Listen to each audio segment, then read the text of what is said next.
दोस्तों, स्वागत है आपका अपने इस चैनल बाबा साहेब की बातें में। आज हम इस वीडियो में बताएंगे बाबा साहेब का 70 साल पुराना भाषण।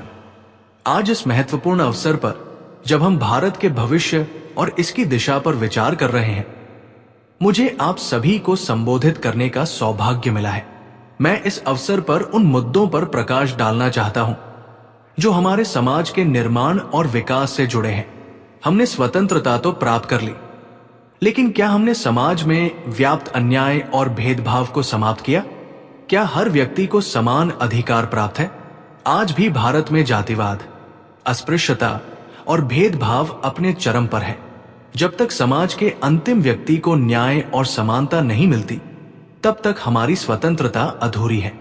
मैंने जीवन भर इस सिद्धांत को अपनाया है कि कोई भी समाज तब तक आगे नहीं बढ़ सकता जब तक उसमें सभी वर्गों को समान अवसर नहीं मिलते।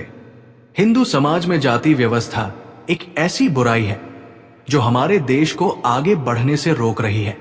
हमें इसे जड़ से समाप्त करना होगा। हमने एक संविधान को अपनाया है जो भारत के हर नागरिक को समान अधिकार और अवसर प्रदान करता है, लेकिन ये केवल कागजी दस्तावेज नहीं होना चाहिए। इसे व्यवहार में लाने की आवश्यकता है। लोकतंत्र का अर्थ केवल चुनाव कराना नहीं है, बल्कि इसका असली अर्थ यह है कि हर नागरिक को सामाजिक, आर्थिक और राजनीतिक रूप से समान अधिकार मिले। लेकिन मुझे ये कहते हुए दुख होता है कि हमारे समाज में लोकतांत्रिक मूल्यों को कमजोर किया जा रहा है। लोग जाति और धर्म के आधार पर वोट देते हैं, जिससे लोकतंत्र की आत्मा को ठेस पहुंचती है।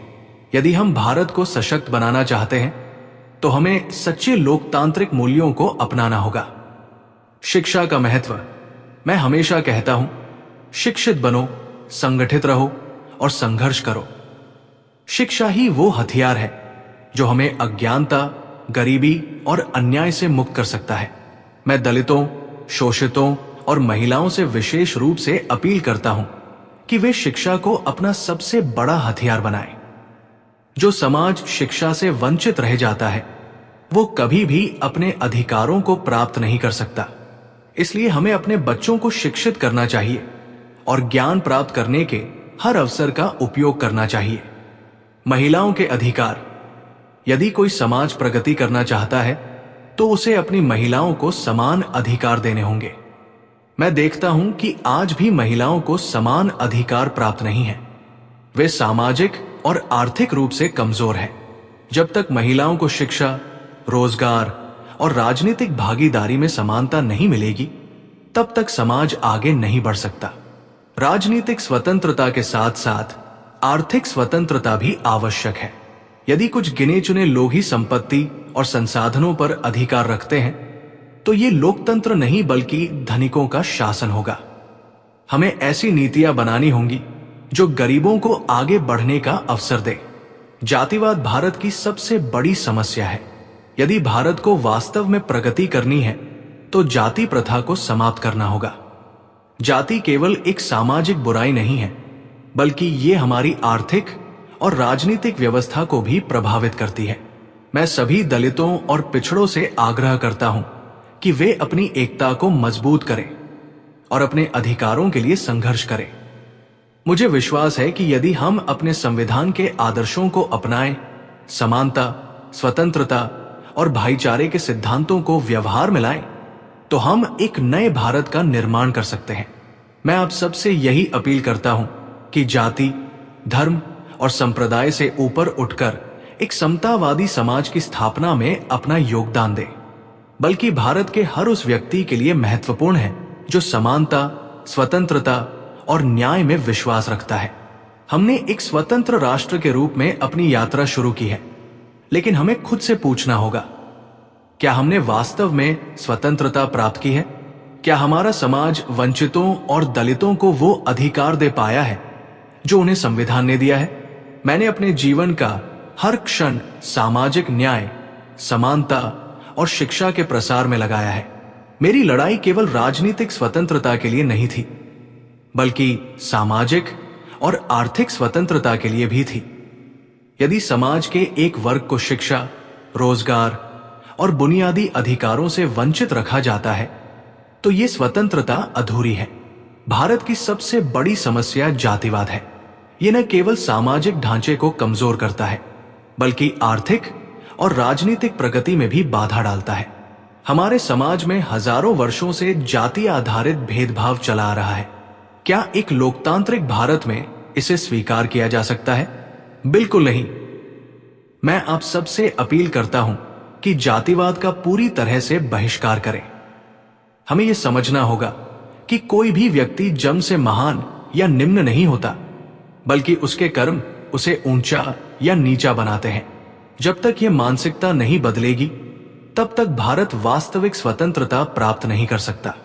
जाति प्रथा को समाप्त करने के लिए हमें अपने अंदर के डर और संकोच को दूर करना होगा। यदि हम एक समान समाज का निर्माण करना चाहते हैं, तो हमें अपने बच्चों को यह सिखाना होगा कि मनुष्य की पहचान उसकी जाति से नहीं, बल्कि उसके गुणों से होती है। शिक्षा ही असली ताकत है। मैं हमेशा कहता हूं, शिक्षित बनो, संगठित रहो और संघर्ष करो। यह सिर्फ एक नारा नहीं है, बल्कि एक आंदोलन है। शिक्षा ही वो हथियार है जो हमें अज्ञानता और दमन से मुक्त कर सकता है। आज भी भारत में लाखों लोग अशिक्षित हैं, विशेष रूप से दलित और पिछड़े वर्ग। जब तक शिक्षा हर व्यक्ति तक नहीं पहुंचेगी, तब तक समानता केवल एक सपना बनी रहेगी।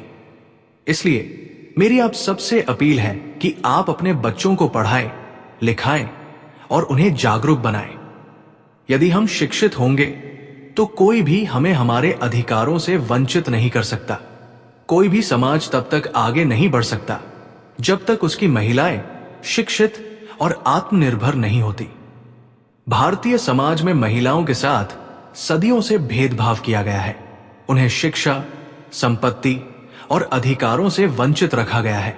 मैं इस मंच से भारत की सभी महिलाओं से कहना चाहता हूं, आप कमजोर नहीं हैं। आपको अपने अधिकारों के लिए लड़ना होगा। आप केवल घर की चारदीवारी तक सीमित रहने के लिए नहीं बनी हैं, बल्कि आपको समाज के हर क्षेत्र में आगे बढ़ना होगा। संविधान ने आपको समान अधिकार दिए हैं और अब समय आ गया है कि आप उन अधिकारों को पाने के लिए संगठित हों। यदि किसी देश में केवल कुछ लोग ही धन और संसाधनों पर कब्जा किए हुए हैं, तो वहां लोकतंत्र केवल एक दिखावा बनकर रह जाता है। भारत में आज भी बड़ी संख्या में लोग गरीबी में जीवन गुजार रहे हैं, जबकि कुछ गिने चुने लोग अपार संपत्ति के मालिक बन चुके हैं। हमारा संविधान ही हमारा सबसे बड़ा हथियार है। यह हर नागरिक को समान अधिकार देता है, चाहे वो किसी भी जाति, धर्म या समुदाय का हो। लेकिन कुछ लोग इसे कमजोर करने की कोशिश कर रहे हैं। वे धर्म और जाति के नाम पर लोगों को बांटना चाहते हैं। हमें उनके इरादों को नाकाम करना होगा। मैं आप सबसे अपील करता हूं कि संविधान की रक्षा करें। यह केवल एक किताब नहीं, बल्कि भारत के हर नागरिक की आजादी का प्रतीक है। यदि हमने संविधान को कमजोर होने दिया, तो हमारा देश फिर से गुलामी की ओर चला जाएगा। आज मैं अपने दलित भाइयों और बहनों से कहना चाहता हूं, आप संगठित हो। जब तक हम एक नहीं होंगे, तब तक हमें न्याय नहीं मिलेगा। हमें अपने अधिकारों के लिए संघर्ष करना होगा, लेकिन यह संघर्ष अहिंसक और संवैधानिक होना चाहिए। 14 अप्रैल डॉक्टर बाबा साहेब भीमराव अंबेडकर की जयंती। यह दिन केवल एक महापुरुष की याद में मनाया जाने वाला उत्सव नहीं है, बल्कि ये उन मूल्यों और विचारों को पुनः जीवंत करने का दिन है जिनके लिए उन्होंने अपना जीवन समर्पित किया। ये दिन अंबेडकरवादी विचारधारा को आगे बढ़ाने का संकल्प दोहराने का दिन है। लेकिन आखिर 14 अप्रैल इतना खास क्यों है? इस सवाल का जवाब हमें डॉक्टर अंबेडकर के जीवन, उनके संघर्ष, उनके आदर्शों और उनके योगदान को समझने से मिलेगा। तो आइए इस महान दिन के महत्व को विस्तार से जानते हैं। डॉक्टर अंबेडकर का जन्म और प्रारंभिक जीवन। 14 अप्रैल 1891 को एक ऐसा बालक जन्मा जिसने आने वाले समय में भारत के सामाजिक, राजनीतिक और संवैधानिक ढांचे को नया स्वरूप दिया। डॉक्टर भीमराव अंबेडकर का जन्म मध्य प्रदेश के महू में एक दलित परिवार में हुआ था। एक ऐसे समाज में जन्म लेना जहां छुआछूत, भेदभाव और शोषण अपने चरम पर था। ये अपने आप में एक चुनौती थी, लेकिन बाबा साहेब ने इस अन्यायपूर्ण व्यवस्था को स्वीकार नहीं किया। उन्होंने शिक्षा को अपना सबसे बड़ा हथियार बनाया और समाज में समानता स्थापित करने के लिए आजीवन संघर्ष किया। शिक्षा अंबेडकर का सबसे बड़ा हथियार। डॉक्टर अंबेडकर का मानना था कि शिक्षा ही वो शक्ति है जिससे किसी भी समाज को ऊपर उठाया जा सकता है। उन्होंने कोलंबिया यूनिवर्सिटी, अमेरिका और लंदन स्कूल ऑफ इकोनॉमिक्स से उच्च शिक्षा प्राप्त की। वो भारत के पहले ऐसे दलित थे जिन्होंने विदेश जाकर डॉक्टरेट की डिग्री प्राप्त की। शिक्षा ने ही उन्हें आत्मनिर्भर बनाया और समाज में व्याप्त असमानता के खिलाफ खड़े होने की शक्ति दी। उन्होंने कहा था, शिक्षित बनो, संगठित रहो और संघर्ष करो। ये संदेश आज भी प्रासंगिक है और यही कारण है कि 14 अप्रैल को लाखों लोग शिक्षा के महत्व को याद करते हैं और इसे अपनाने की प्रेरणा लेते हैं। अध्याय 3, सामाजिक न्याय और दलितों के अधिकारों की लड़ाई। डॉक्टर अंबेडकर का पूरा जीवन सामाजिक न्याय के लिए संघर्ष करते हुए बीता। उन्होंने छुआछूत के खिलाफ कई आंदोलन चलाए, जैसे महाड़ सत्याग्रह 1927, जहां उन्होंने सार्वजनिक तालाबों से पानी पीने का अधिकार दिलाने के लिए संघर्ष किया। नासिक का कालाराम मंदिर सत्याग्रह 1930, जहां उन्होंने दलितों को मंदिर में प्रवेश दिलाने के लिए आंदोलन किया। पूना पैक्ट 1932, जहां उन्होंने दलितों के लिए अलग निर्वाचक मंडल की मांग की और गांधी जी से ऐतिहासिक समझौता किया। 14 अप्रैल का दिन अंबेडकरवादियों के लिए इसीलिए भी महत्वपूर्ण है क्योंकि ये दिन हमें उन संघर्षों की याद दिलाता है जो उन्होंने हाशिए पर पड़े समाज को मुख्य धारा में लाने के लिए किए थे। भारतीय संविधान निर्माण और अंबेडकर का योगदान।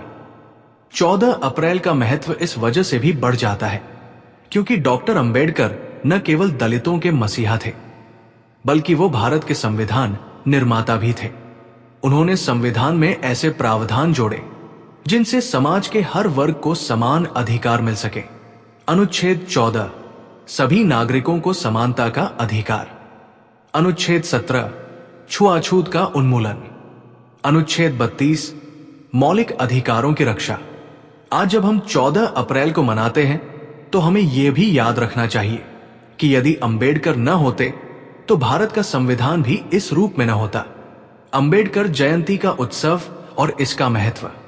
भारत और दुनिया के कई देशों में 14 अप्रैल को अंबेडकर जयंती बड़े धूमधाम से मनाई जाती है।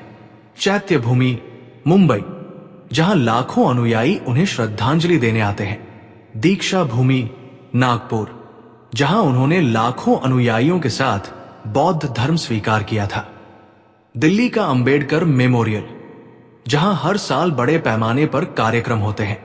इस दिन लोग रैलियां निकालते हैं, उनके विचारों पर चर्चा करते हैं और सामाजिक न्याय के प्रति जागरूकता फैलाते हैं। आधुनिक भारत में अंबेडकरवाद और उसकी प्रासंगिकता। आज जब समाज में फिर से भेदभाव, असमानता और अन्याय देखने को मिलता है, तब 14 अप्रैल का दिन हमें याद दिलाता है कि हमें बाबा साहेब के विचारों को आत्मसात करना होगा। हमें शिक्षा को प्राथमिकता देनी होगी। हमें अपने अधिकारों के लिए जागरूक रहना होगा। हमें सामाजिक समानता और भाईचारे को बढ़ावा देना होगा। आज भी कई संगठन अंबेडकरवाद को आगे बढ़ाने में लगे हुए हैं और 14 अप्रैल उनके लिए एक प्रेरणा का दिन होता है। 14 अप्रैल केवल एक जन्मदिन नहीं बल्कि एक क्रांति का प्रतीक। 14 अप्रैल सिर्फ डॉक्टर अंबेडकर की जयंती नहीं बल्कि उनके विचारों को दोहराने और उन्हें अपने जीवन में उतारने का दिन है। तो आइए इस 14 अप्रैल को सिर्फ उत्सव के रूप में नहीं बल्कि एक संकल्प के रूप में मनाएं। हम संकल्प ले कि शिक्षा को अपनाएंगे। हम संकल्प ले कि भेदभाव के खिलाफ आवाज उठाएंगे।